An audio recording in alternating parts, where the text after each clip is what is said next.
presidente, eu estou me referindo ao presidente. Quem decide é o presidente. Eu sei que ele vai seguir o regimento. Não cabe a você dizer sobre o que eu falo, não. Se eu decido, deputada, então é o seguinte... Acredito que nós seguindo vamos o regimento, presidente. Deputada, nós vamos garantir que a fala que está com a deputada Natália Moura continue, porque eu não ouvi a senhora pedindo. Se a senhora pediu, eu peço desculpa no ter ouvido.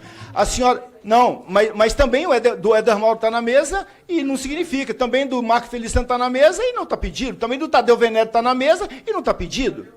Entende?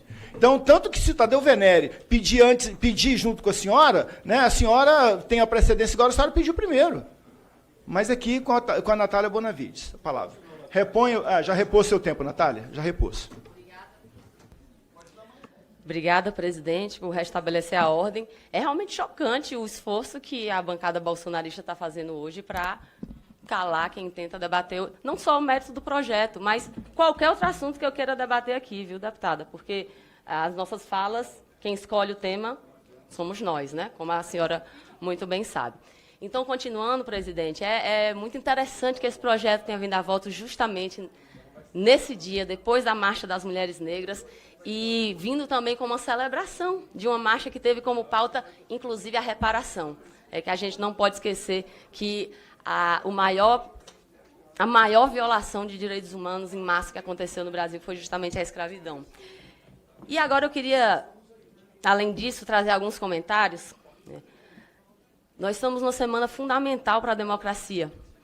Aqui muito foi falado sobre o tema Estado de Direito, direitos humanos, e eu queria até comemorar, presidente, que a gente finalmente está vendo a extrema-direita reconhecer a existência dos direitos humanos. Isso é muito bonito, como é pedagógico, né? Os processos pelos quais as pessoas passam e que, de repente, fazem essas pessoas reconhecerem temas que muitas vezes atacaram, pessoas que muitas vezes agrediram. Eu estava aqui pensando que, assim, pessoalmente, eu acho que Bolsonaro merecia ficar preso para sempre. Mas isso só me reafirma a importância dos direitos humanos, porque se cada um aqui fosse decidir conforme suas vontades, suas convicções pessoais, não existiria Estado de Direito. Já pensou se os deputados que estão aqui falando na prisão, achando ruim a prisão de Bolsonaro, se eles ainda estivessem dizendo que bandido bom é bandido morto? Eu estou muito feliz de ver esses deputados preocupados com o sistema carcerário, fazendo até diligência, visita. Eu estou muito feliz de ver eles reconhecendo que tem um núcleo que a gente tem que ter como consenso civilizatório. Eu lamento que o deputado, desculpe, o ex-presidente, talvez vá deixar de ter direito, por exemplo, àquela saída temporária dos dias, né, que foi praticamente extinta pelo Congresso, mas que quando ele estiver no semiaberto, quiser trabalhar ou estudar, Bolsonaro, aí ele vai poder ter acesso. Eu queria aqui trazer ainda alguns comentários sobre o tema da democracia. 2025. Quanto tempo esse país precisou para amadurecer até o ponto de colocar no banco dos réus golpistas?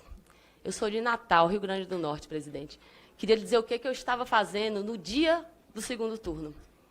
Eu estava indo, junto com outros advogados, porque também sou, ao Tribunal Regional Eleitoral, para fazer uma denúncia da ação que estava ocorrendo naquele dia, de tentar impedir o fluxo de eleitores, não só no meu estado, mas em tantos outros estados do Nordeste.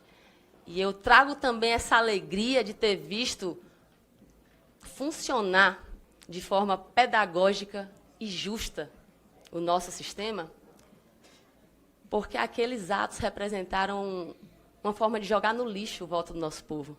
O meu povo nordestino teve, de forma especial, naquele dia, o seu direito, daquele mais elementar, o mais elementar do exercício da democracia, embora não se resuma a ela, de votar. E a gente está falando aqui de pessoas que tinham como prática não só um discurso violento, não só um fomento à violência, um incentivo ao ataque à violência política de gênero, ao racismo, mas a gente também está falando de pessoas que costumavam homenagear ditadores que matavam, estupravam, ocultavam cadáveres que até hoje seguem desaparecidos, pessoas que chegaram a homenagear quem comandava as sessões de tortura em que se introduzia na vagina de mulheres um rato vivo. Isso é abjeto. Pessoas que, quando o nosso povo estava no seu momento mais duro, vivendo a pandemia, submetida a uma extrema vulnerabilidade, a uma extrema tensão de ver aos números passando de contar nos dedos das mãos, as pessoas morrendo, indo embora, enquanto tinha um presidente que debochava e ria, enquanto o povo brasileiro era levado ao abismo. É óbvio que esse processo trata de uma das situações, gravíssima. Mas a gente sabe que o que essa turma fez quando estava no poder não foi só isso. Eu, inclusive, estava aqui pensando quantas coisas podem ser atribuídas ao ex-presidente Bolsonaro. É um traidor da pátria, é um inimigo do povo brasileiro, ladrão e contrabandista de joias, adorador de torturador, estelionatário, frouxo, fujão, chefe de organização criminosa, covarde, organizador de rachadinha, parceiro de miliciano, assassino. Coveiro ele disse que não era, né?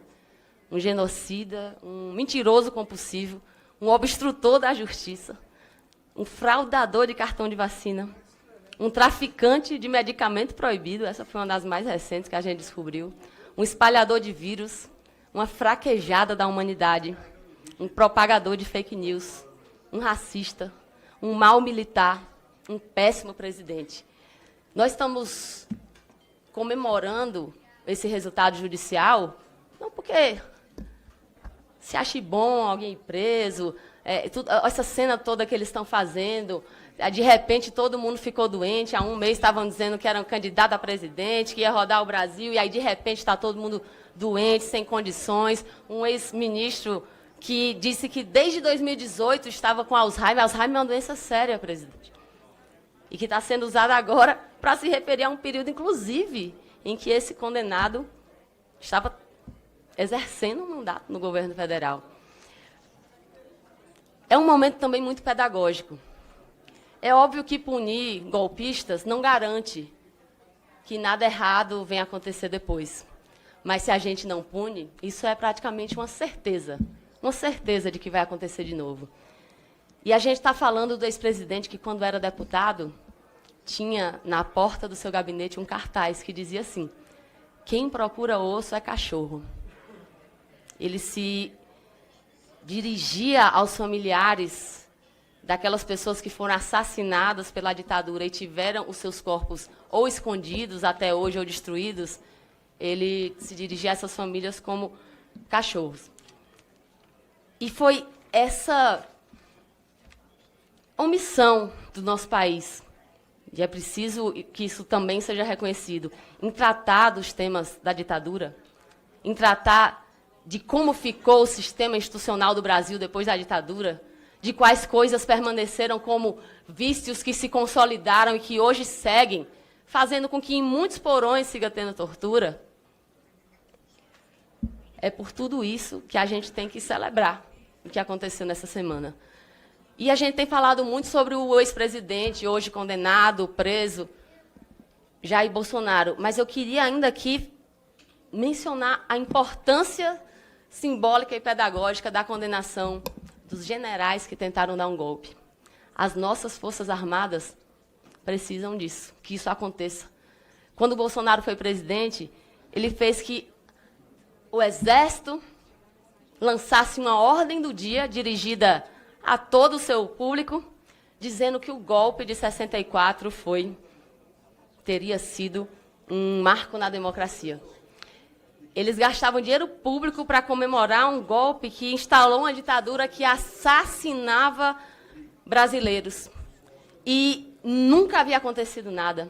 Segue no STF hoje uma discussão sobre a validade ou não de uma antiga lei da anistia, que foi feita para evitar a perseguição que aconteceu na época e posteriormente foi deturpada para que se deixassem impunes torturadores, estupradores, assassinos. E tudo isso ficou para debaixo do tapete. Nunca se puniu. Várias senhoras morreram sem receber os remanescentes mortais dos seus filhos. Várias senhoras morreram sem nunca ter um túmulo onde deixar flores. E a condenação desses generais agora, é preciso lembrar que não é o último passo. Porque essas pessoas não podem carregar ainda consigo o nome das Forças Armadas. Essas pessoas não podem ter o direito de serem tratados com privilégios, enquanto, na verdade, não cometeram crime militar nenhum. Cometeram crimes comuns. Estão falando de violação de direito dos presos, pelo amor de Deus. Eles estão tendo privilégios. O ex-presidente Bolsonaro ele não está em prisão preventiva mais. Ele está condenado e devia ir para um presídio. Assim como os generais. Crime militar não foi cometido, foram crimes comuns. Eles não tinham o direito de estarem presos onde estão. Então, muito o contrário das violações alegadas, embora, repito, com esse fato muito interessante de a extrema-direita reconhecer a existência dos direitos humanos e defender as condições do sistema prisional, tudo isso tem que fazer com que o próximo passo seja a perda de qualquer vínculo desses bandidos, criminosos, golpistas e condenados que estão tendo privilégios. Presidente, eu queria ainda, para fazer uso dos meus 3 últimos minutos, tratar de um tema que hoje tem sido reconhecido por, enfim, a maior parte da doutrina, mas principalmente recentemente reconhecido em lei, porque a violência política de gênero virou crime. Um dos projetos que estava na pauta de hoje trata de limitações a veículos de comunicação, concessões públicas de rádio ou de TV, que veiculem mensagens de ódio.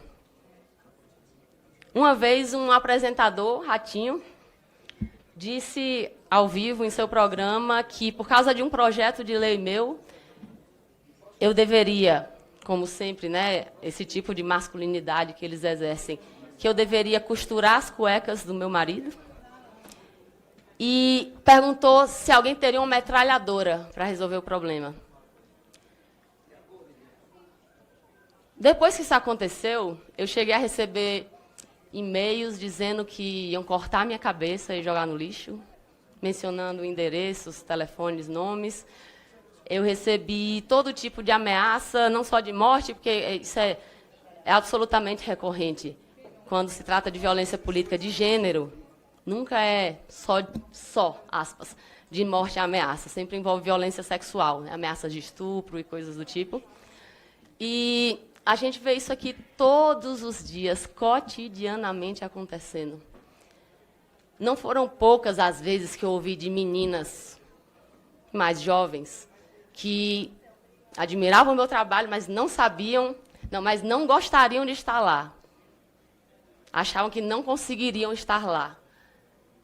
Os ambientes como esse, em que um deputado pode interromper a sessão, não respeitar sequer a presidência que está conduzindo a sessão, bater na mesa, como se estivesse conversando com amigos bêbados no boteco, para interromper a fala de uma deputada que estava inscrita aí com a palavra, é esse tipo de ambiente que muitas vezes faz com que mulheres não se candidatem.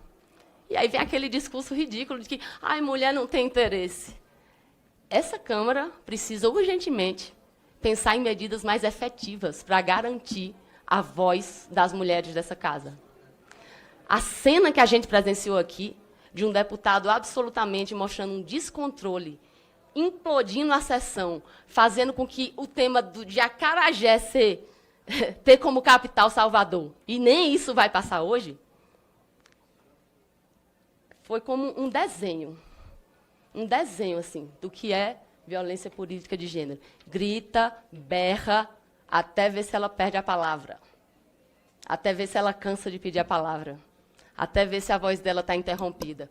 E aqui, nos últimos segundos, presidente, além de, mais uma vez, fazer uma saudação à Vossa Excelência pela serenidade, pela paciência, que é tão necessária cada vez mais nos dias de hoje, eu queria dizer que não tem grito, não tem esperneio, não tem escândalo que me cale ou que cale as outras mulheres que estão aqui para defender os direitos das mulheres. Muito obrigada. Bolsonaro na cadeia e sem anistia. Obrigado, deputada. Nós começamos a ordem do dia, mas a deputada, nós não podemos deliberar, portanto, fica prejudicado o trabalho de deliberação, mas se a deputada quiser usar o tempo de liderança, a gente acolhe.